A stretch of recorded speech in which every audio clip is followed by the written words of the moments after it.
या नीतीश कुमार जी जब कमज़ोर हो रहे हैं तो उसके वोट को अगर पूरी तरह से शिफ्ट कराना है तो कुशवाहा जी को और मजबूत भागीदारी देना पड़े। माननीय उपेंद्र कुशवाहा जी ने बहुत स्पष्ट तौर पर उन्होंने कहा है कि 3 सीट पिछली बार हम एनडीए के साथ लड़े थे, वो हम तो लड़ेंगे। बिहार की जनता ने इस बार मन बना लिया है कि इस बार जो नीतीश कुमार जी ने जो बिहार के साथ धोखा किया है उसको जवाब देना है। तेजस्वी और तेज प्रताप की जो जोड़ी है बिहार के अंदर, न वो कार्यकर्ताओं का सम्मान करना जानते हैं, न आम आदमी का सम्मान करना जानते हैं कि ये इंडिया नहीं घमंडिया गठबंधन है और इनके घमंड को जनता तोड़ देगी। और नरेंद्र मोदी जी के नेतृत्व में एनडीए बहुत मजबूती से आगे बढ़ रहा है। तो हम सभी पार्टियों की अपनी अपनी आकांक्षाएं होती हैं। ये सभी लोग कहीं न कहीं 2G घोटाला, कोयला घोटाला, टेलीकॉम घोटाला, इस विपक्षी गठबंधन इंडिया की तीसरी बैठक महाराष्ट्र में होने जा रही है।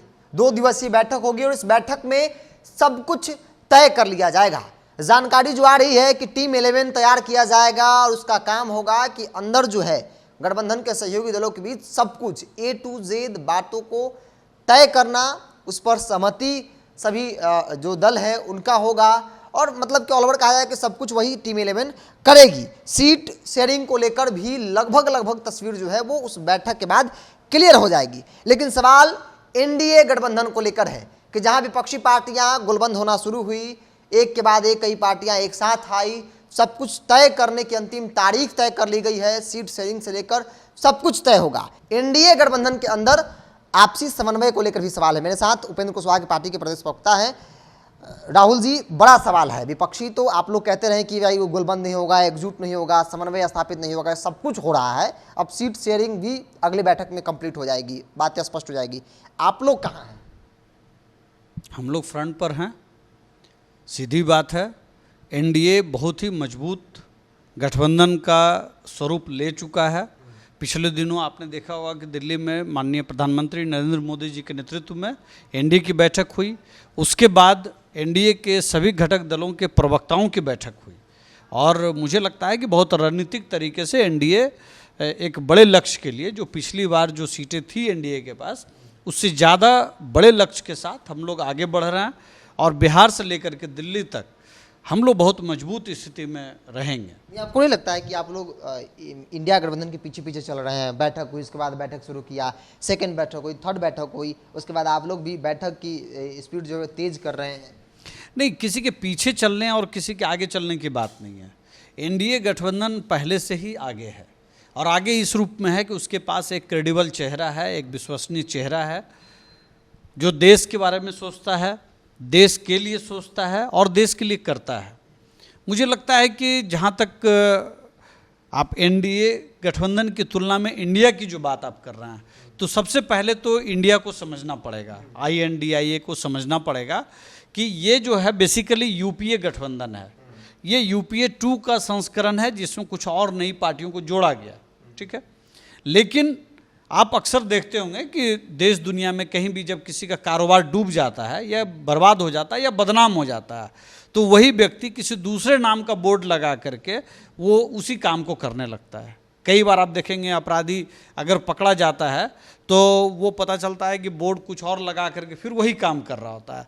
तो यूपीए गठबंधन में जो लोग हैं, ये सभी लोग कहीं न कहीं 2G घोटाला, कोयला घोटाला, टेलीकॉम घोटाला, इस तरह से आप 1 दर्जन घोटाले हैं जिसमें इन तमाम पार्टियों की भागीदारी है।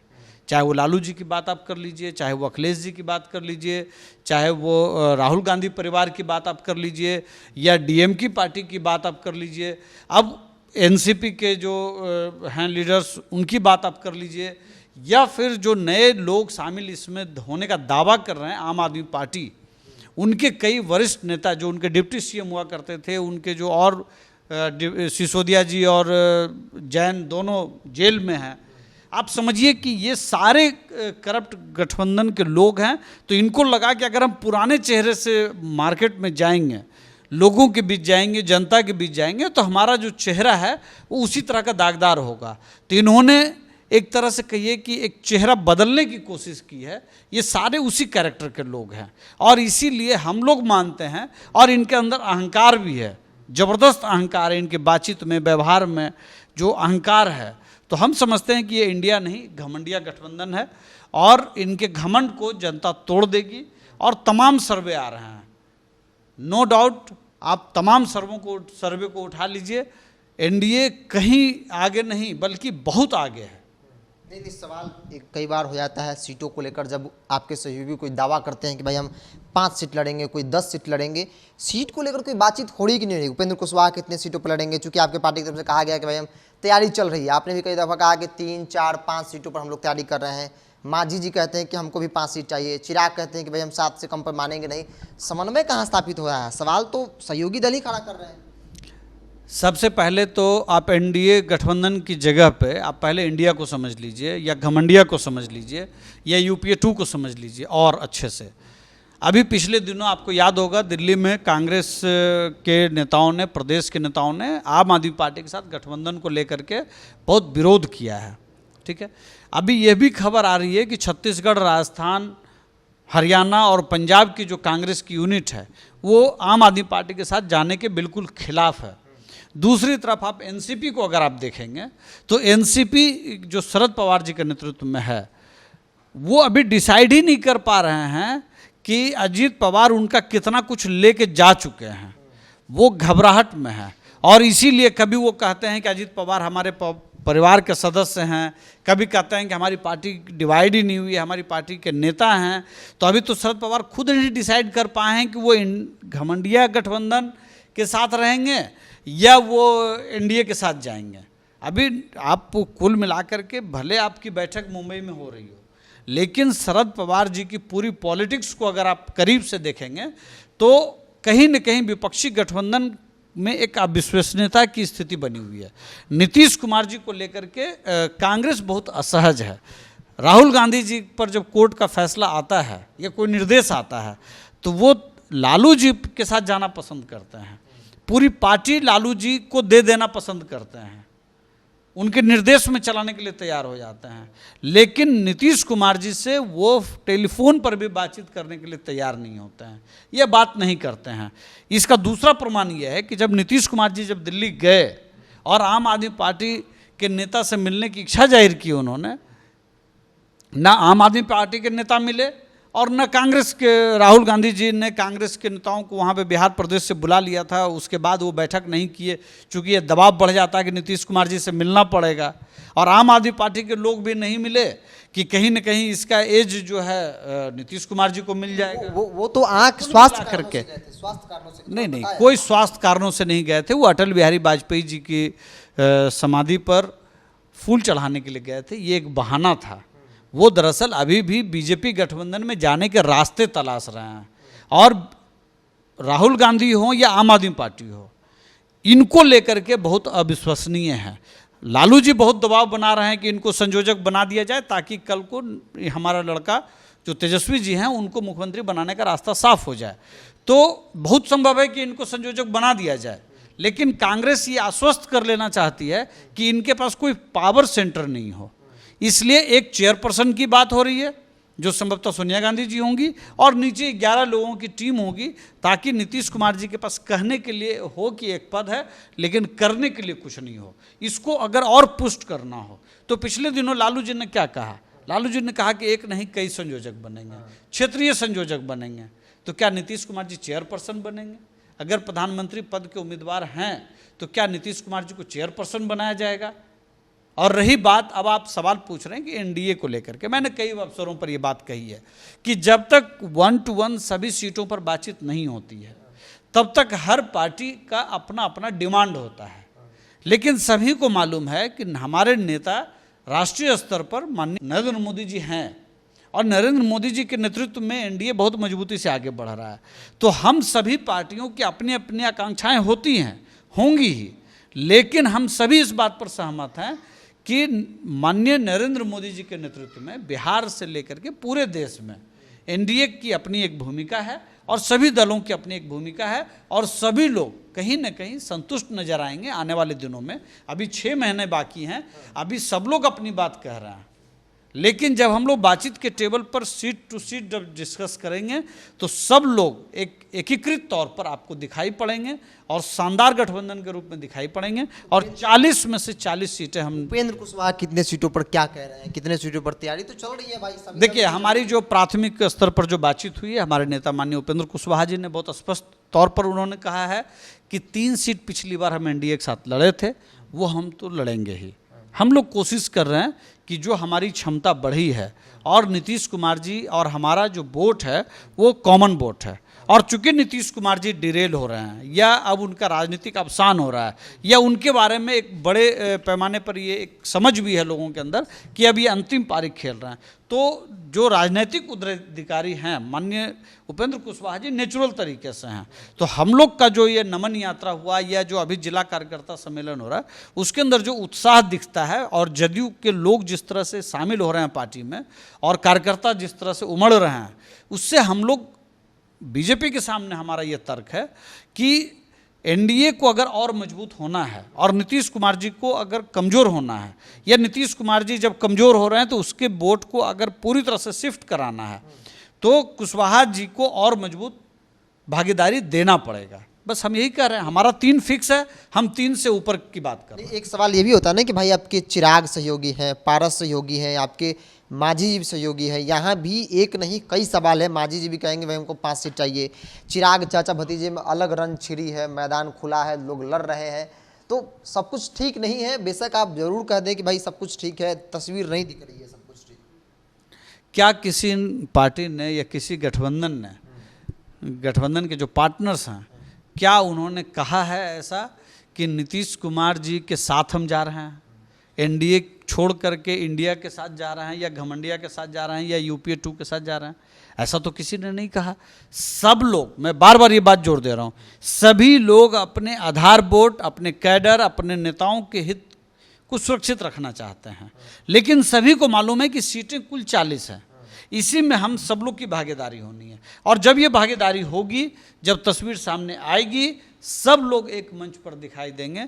चिराग पासवान जी दिखाई पड़ेंगे, पाशुपति जी दिखाई पड़ेंगे, मांझी जी दिखाई पड़ेंगे, कुशवाहा जी दिखाई पड़ेंगे और बीजेपी के लोग भी दिखाई पड़ेंगे। जब एक साथ सीटों के अनाउंसमेंट करेंगे, सबके चेहरे पर बराबर की खुशी दिखाई आपको पड़ेगी, सबके चेहरे खिलखिलाते हुए रहेंगे, क्योंकि उनको पूरा भरोसा है कि बिहार की जनता ने इस बार मन बना लिया है कि इस बार जो नीतीश कुमार जी ने जो बिहार के साथ धोखा किया है उसको जवाब देना है, जो छल बिहार के साथ हुआ है उसका जवाब देना है, और जिस तरह से तेजस्वी और तेज प्रताप की जो जोड़ी है बिहार के अंदर, न वो कार्यकर्ताओं का सम्मान करना जानते हैं, न आम आदमी का सम्मान करना जानते हैं, और क्राइम, भ्रष्टाचार तो उनका चेहरा है। एक अंतिम सवाल इस विषय पर ले लेते हैं। कहा जा रहा है, राजनीतिक तौर पर चर्चाएं हैं कि भाई सभी लोगों के पास तो रास्ते हैं, लेकिन उपेंद्र कुशवाहा, जीतन मांझी के लिए रास्ते पूरी तरह से राजनीति में बंद हो गए हैं। वो वही करेंगे, अब उनकी मजबूरी है जो नरेंद्र मोदी भारतीय जनता पार्टी कहेगी, क्योंकि अब तो महागठबंधन में तो आपसी चाह कर भी नहीं हो सकती है। फिर एक ही रास्ता है वो भाजपा के साथ जाने का। भाजपा के साथ आप लोग चले गए हैं तो भाजपा जो कहेगी उसे स्वीकार करना मजबूरी हो गई है। देखिए, कोई मजबूरी नहीं होती है। जब 2020 में हमारी जो पूर्व की पार्टी थी, जो जदयू के विलय से पहले की जो पार्टी थी, उसने जो परिस्थिति बनी, हम लोगों ने तय किया कि बिहार को जंगल राज दोबारा नहीं जाने देना है। 2015 में नीतीश जी और महागठबंधन की सरकार बनी, तेजस्वी जी भी थे उसमें, लेकिन उस गठबंधन की एक खासियत थी कि नीतीश कुमार उसके नेता थे। लेकिन अब नीतीश कुमार जी ने बहुत साफ शब्दों में कह दिया है कि हमारे नेता माननीय तेजस्वी जी होंगे।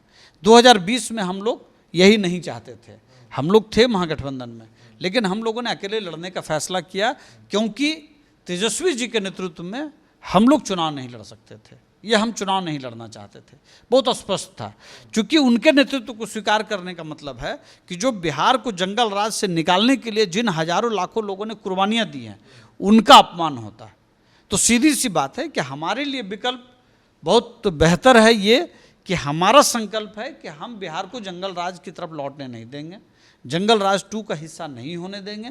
तो हमारे लिए बहुत स्पष्ट है, किसी के दबाव में नहीं, किसी के ये पे नहीं कि हम किसी के नियंत्रण में हैं। हमने बहुत सोच समझ करके कि बिहार को एक बेहतर विकल्प देना है, इसलिए हमने एनडीए का विकल्प चुना है। सीट लड़ने का कोई सवाल नहीं है। बिहार को हमारे नेता अभी उपेंद्र कुशवाहा जी ने 2 दिन पहले भी कहा कि मुख्यमंत्री बनना हमारी चाहत नहीं है। हमारी चाहत ये है कि लवकुश समाज का, अति पिछड़ा समाज का, महादलित समाज का कोई व्यक्ति बिहार का नेतृत्व करे, वो सीढ़ी हम बनाने का काम करेंगे। राजनीति में सिर्फ अपना फायदा नहीं होता है, जन का फायदा होता है, समाज का फायदा होता है, और वो लक्ष्य हमारा है। उस लक्ष्य के साथ हम चलेंगे। अंतिम सवाल ले लेते हैं, जिस पार्टी में आप लोग रहे हैं, जेडीयू की बात कर ली जाए। अभी राष्ट्रीय कार्यकारिणी का एक नया घोषणा हुआ, एक नई फौज बनी, उससे कई नाम जो है वो गायब दिखे, जिसमें एक नाम हरिवंश जी का नाम था जो गायब हो गया। ललन सिंह ने कहा कि भाई वो कभी बैठक में आते ही नहीं थे, तो वो हमारे थे ही नहीं औपचारिक तौर पे, जो भी बातें हो, लेकिन वो आते नहीं थे, इसलिए उनको जगह नहीं मिली। आप लोग उस पार्टी में रहे हैं, क्या लगता है कि भाई उस पार्टी को ललन सिंह ने पूरी तरह से हाईजैक कर लिया है, वही हो रहा है जो ललन सिंह तो 2 घटनाओं का मैं जिक्र करना चाहूँगा। सोमनाथ चटर्जी सीपीएम की तरफ से लोकसभा अध्यक्ष थे। वो एक संवैधानिक पद होता है। उप सभापति जो राज्यसभा के होते हैं वो एक संवैधानिक पद है। तो जदयू को ये पहले तय करना चाहिए था कि अगर उपसभापति को हर बैठक में आना है तो उनका जो न्यूट्रल जो पद है वो कहीं न कहीं मुश्किल में होता।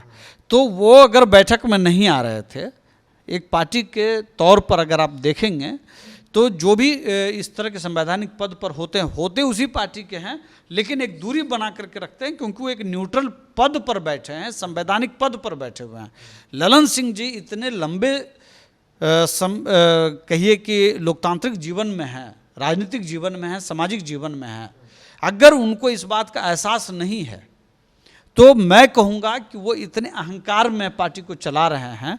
वो सिर्फ हरिवंश जी नहीं, माननीय उपेंद्र कुशवाहा जी को, उसके पहले प्रशांत किशोर को, उसके पहले आरसीपी जी को, पूरी पार्टी को जो सकारात्मक तरीके से ऊर्जा देने का काम कर रहे थे, ललन सिंह जी कहीं न कहीं पूरी पार्टी को हाईजैक कर रहे हैं। और उस हाईजैक करने में जो कोई भी बाधक बन रहा है, जिनके विचार बाधक बन रहे हैं, चाहे वो पवन वर्मा हो, मैं 1 दर्जन नाम ले सकता हूँ, ये तमाम लोगों को उन्होंने हाशिए पर डालने का काम किया। और जो यस बॉस, यस सर, जी सर करने वाले लोग हैं, सिर्फ उन्हीं को लेकर के ये चलने के लिए तैयार हैं। आप सामान्य कार्यकर्ताओं से भी आप जब बात करेंगे तो ललन सिंह जी बहुत अक्खड़ स्वभाव के हैं, और किसी भी कार्यकर्ता को गले लगाना वो नहीं जानते हैं। और वो सिर्फ और सिर्फ उनके दिमाग में है कि किसी भी स्थिति में नीतीश कुमार जी को दिल्ली भेजा जाए किसी न किसी रूप में, और हम बिहार के अंदर तेजस्वी के साथ डिप्टी सीएम बने।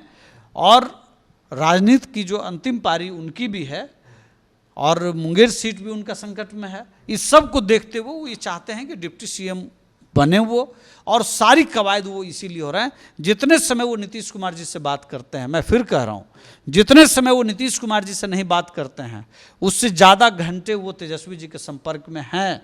और पूरा जदयू आज संकट में है, विलीन होने की स्थिति में है, टूट फूट रहा है, परेशान है और दिशाहीन है। और ये सिर्फ और सिर्फ जो ललन सिंह की जो महत्वाकांक्षा है, अनैतिक महत्वाकांक्षा, ये सिर्फ उसकी वजह से है। ये सिर्फ ललन सिंह की वजह से आज जेडीयू इस स्थिति में आ गई है, काफ़ी कमज़ोर है। दावा किया जा रहा है उपेंद्र कुशवाहा की तरफ से लगातार कि जेडीयू जैसे जैसे दिन लोकसभा का आ रहा है वैसे वैसे और नीचे जा रही है। कारण ललन सिंह है। हमने विपक्षी एकजुटता और एनडीए के अंदर सीट शेयरिंग को लेकर भी कई सवाल किया, सवालों का जवाब भी आपने सुना कि किस प्रकार से भाजपा के साथ इन लोगों की दोस्ती है, किन शर्तों पर दोस्ती है, क्या इच्छा है, महत्वाकांक्षा क्या है, क्योंकि बड़ा सवाल आपसी समन्वय को लेकर भी उठ रहा था। बहरहाल आप क्या सोचते हैं, अपनी प्रतिक्रिया कमेंट्स बॉक्स में रखिए। अगर आप मेरे चैनल को यूट्यूब पर देख रहे हैं तो सब्सक्राइब कर लीजिए, फेसबुक पर देख रहे हैं तो पेज को लाइक और फॉलो कर लीजिए।